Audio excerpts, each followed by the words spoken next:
Ratusan pemudik maupun petugas posko di tenda pelayanan yang ada di dermaga 3 dan 4 Pelabuhan Merak, Kota Cilegon, Banten panik berlarian menyelamatkan diri lantaran tenda tersebut porak-poranda diterpa angin kencang Rabu malam. Peristiwa ini terjadi saat para pemudik yang tengah beristirahat menunggu giliran masuk kapal. Ada 2 buah tenda yang hancur, tiang besi penyangganya patah. Meskipun sempat membuat heboh calon pengguna jasa, insiden ini tidak menimbulkan korban luka maupun korban jiwa. Tim SAR yang berada di pelabuhan masih membersihkan puing-puing bekas kejadian tersebut. Tadi itu sempat Merak diguyur hujan dengan intensitas tinggi, bahkan sampai menyebabkan tenda-tenda roboh. Itu di dermaga 3 dan dermaga 4. Berapa tenda yang roboh? Untuk sekarang ada 3 tenda, yaitu 2 tenda milik ASDP untuk penyeberangan, lalu 1 lagi yaitu tenda PMI. Sementara itu berdasarkan pantauan BMKG saat kejadian kecepatan angin mencapai 54 km per jam. Kondisi ini masih dianggap normal untuk jalur penyeberangan dan pelayanan pemudik karena tinggi gelombang hanya mencapai 1 meter. BMKG mengimbau pemudik harus selalu waspada terhadap cuaca demi menjaga keselamatan saat perjalanan. Adi Mazda, Cilegon, Banten.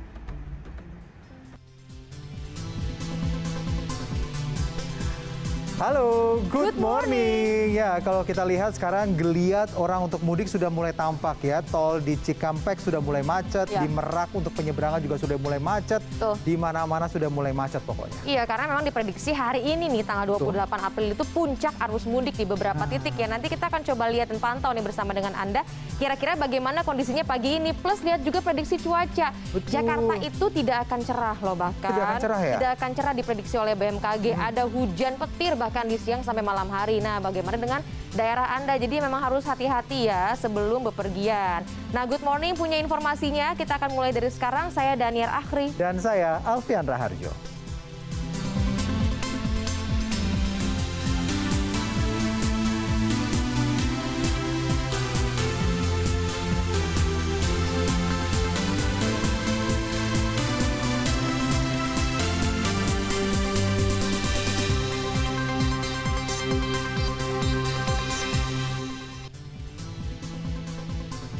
Nah, bagi yang mau mudik atau masih di jalan, langsung kita buka informasi Good Morning dari update jalur mudik.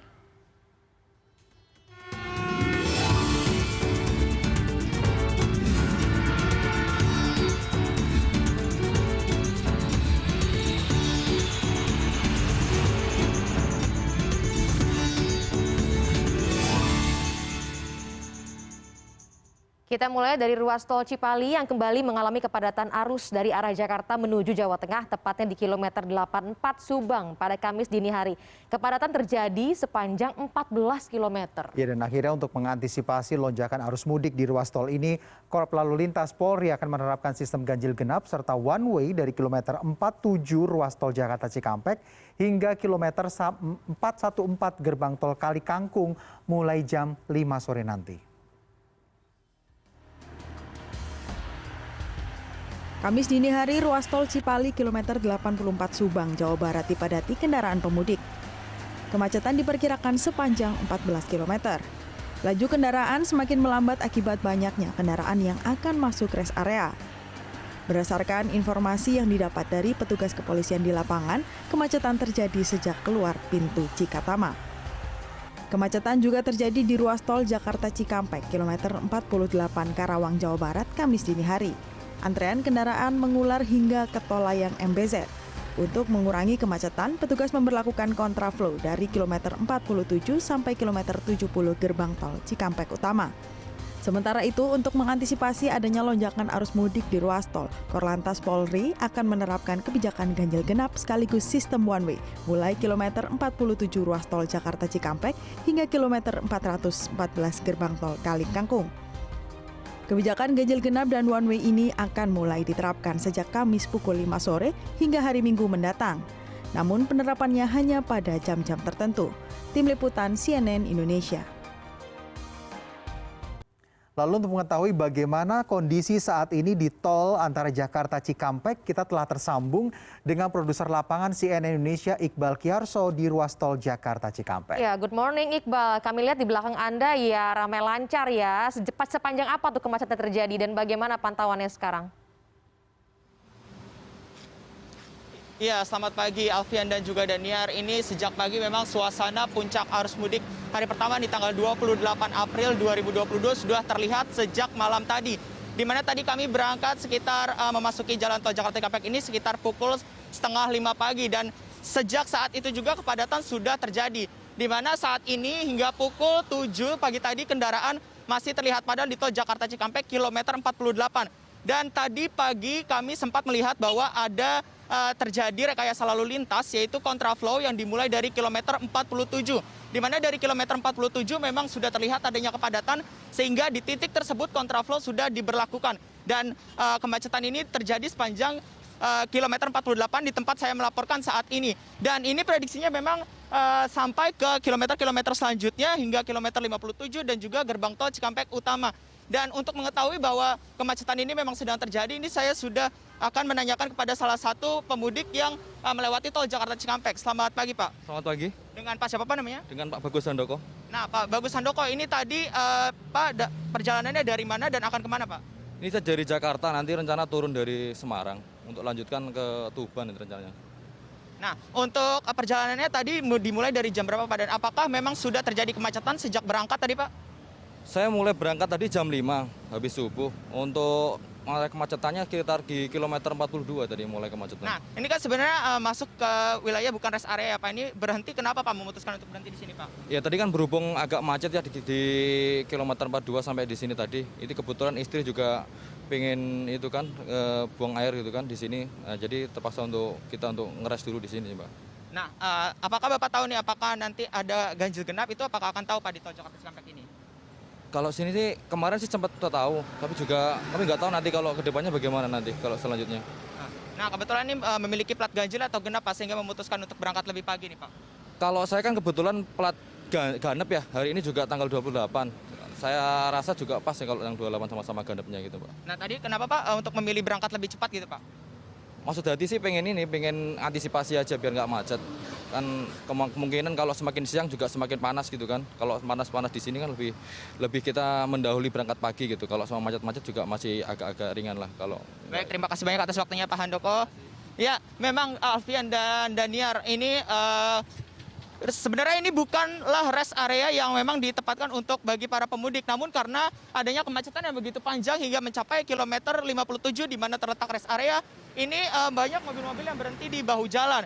Tempat tadi diimbau oleh pihak kepolisian untuk terus melanjutkan perjalanan agar tidak terjadi kemacetan. Dan bahkan tidak hanya kendaraan yang antri di tol Jakarta Cikampek ini, bahkan di rest area di mana toilet-toilet yang tersedia itu juga terjadi antrian. Begitu Daniar. Dan sebagai informasi Alfian dan juga Daniar bahwa hari ini adalah hari pertama diterapkannya one way dan juga ganjil genap di tol Jakarta Cikampek yang nantinya akan dimulai pukul 5 sore hingga pukul 12 malam. Namun tentunya sejak pagi ini karena kendaraan sudah berangsur padat sehingga pihak kepolisian memutuskan untuk segera melakukan rekayasa lalu lintas yaitu dengan melakukan kontraflow di kilometer 47. Alfian dan juga Daniar. Oke, baik. Terima kasih Iqbal untuk laporannya. Memang sudah terjadi kepadatan ya. Jadi untuk para pemudik yang ingin melewati titik itu harus mengantisipasi. Selamat kembali bertugas Iqbal. Iya, dan saat ini memang kita perlu mengantisipasi jam keberangkatan juga. Kita harus bisa menentukan kira-kira jam yang agak tidak padat itu di jam berapa begitu. Tapi kadang-kadang orang juga pikirannya sama, akhirnya berangkat juga di jam-jam yang sama, macet juga jadi akhirnya. Iya, karena memang beberapa waktu lalu juga sudah diinformasikan ya, puncak arus mudik itu kemungkinan hari ini, tapi tetap karena mungkin cutinya Baru hari dimulai, ini, gitu ya kan. Nah, selanjutnya meski ingin segera tiba di kampung halaman, tentu keselamatan dan keamanan selama perjalanan mudik harus jadi prioritas. Nah, bagi yang mudik melalui jalur darat misalnya, kita harus memastikan pengemudi dalam kondisi fit saat berkendara sangat penting karena salah satunya dengan memperhatikan waktu dan juga pola istirahatnya. Kementerian Perhubungan memprediksi terjadi lonjakan pemudik selama libur Idul Fitri tahun ini. Setidaknya akan ada 85,5 juta orang akan melakukan perjalanan mudik yang 40% diantaranya menggunakan jalur darat. Berdasarkan survei Kemenhub pada Maret 2022, sebanyak 23 juta mobil dan 17 juta sepeda motor akan digunakan untuk perjalanan mudik tahun ini. 2 tahun tidak dapat melaksanakan mudik akibat pandemi menjadi dasar penyebab melonjaknya animo masyarakat. Membludaknya jumlah orang yang akan melakukan perjalanan selama Lebaran patut diwaspadai karena berpotensi menimbulkan kepadatan arus lalu lintas dan kecelakaan. Salah satu penyebab kecelakaan lalu lintas adalah akibat mengantuk dan memaksakan diri. Terlebih bila berkendara di jalan tol dengan jalur lurus dapat memicu pengemudi merasa lebih cepat bosan dan mengantuk. Memperhatikan waktu istirahat selama berkendara sangat disarankan bagi masyarakat yang akan mudik menggunakan kendaraan pribadi. Jadi misalnya kalau nyetir perjalanan darat 3-4 jam itu minimal istirahatnya setengah jam. Karena ini juga sebenarnya di undang-undang itu ada. Jadi undang-undang tahun 2009 nomor 22 tentang angkutan umum itu juga memang diharuskan setiap supir itu setiap 4 jam minimal istirahat setengah jam.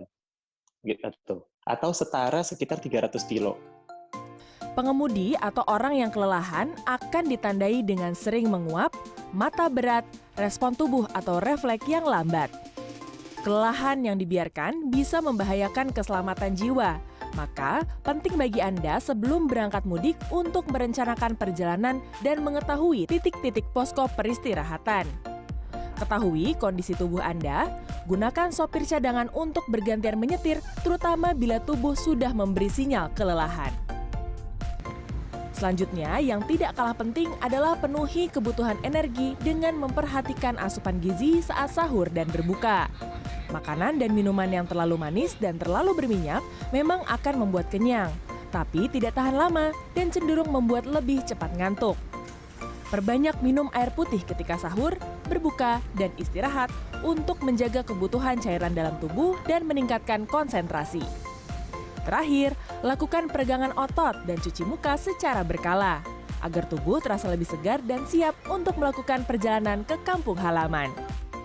Clarissa Aradia, Muhammad Wahyudi, Jakarta. Beragam profesi musiman muncul menjelang hari Lebaran, salah satunya penyapu uang receh di jalur Pantura. Ya, sebetulnya ini berbahaya ya, tapi tetap saja puluhan orang menggeluti profesi musiman ini untuk menjemput rezeki. Informasi lengkapnya di Good Morning.